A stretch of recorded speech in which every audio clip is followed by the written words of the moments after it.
Well,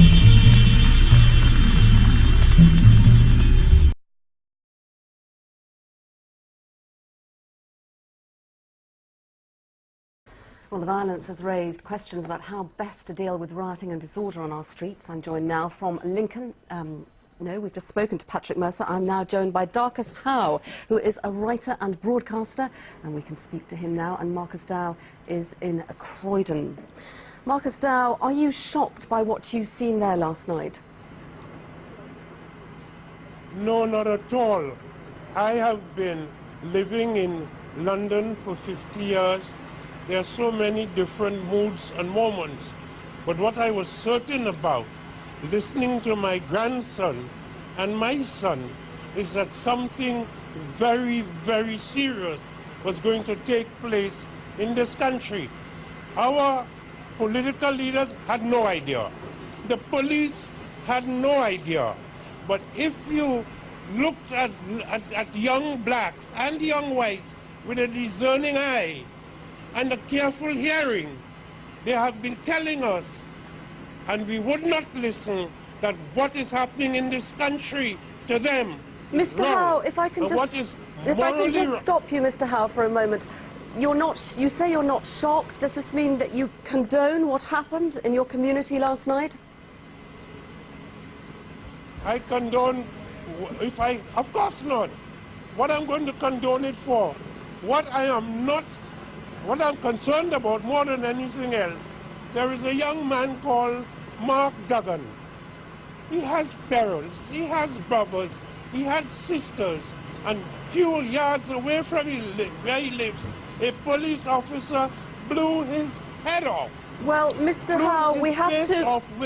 Let me finish. Mr. Howe, we have to wait for the official inquiry before we can say things like that. We don't know what happened to Mr. Duggan. We are going to wait for the police report on it.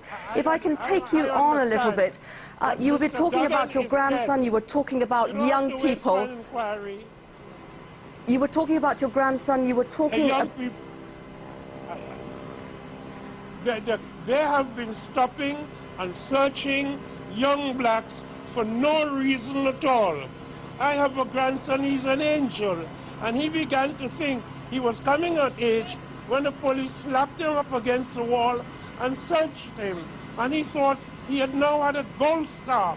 I asked him the other day, apropos of a sense that something was going seriously wrong in this country.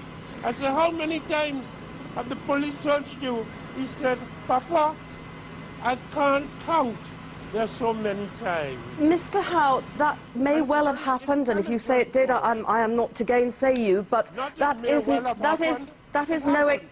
is not an excuse to go out rioting and cause the sort of damage that we have been seeing over the last few days.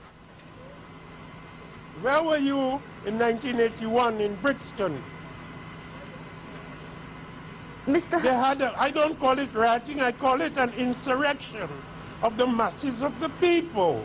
It is happening in Syria, it is happening in Clapham, it's happening in Liverpool, it's happening in Port of Spain, Trinidad, and that is the nature of the historical moment. Mr. Howe, Mr. Howe, if I can just ask you, you are not a stranger to riots yourself, I understand, are you? You have taken part in them yourself. I have never taken part in a single riot.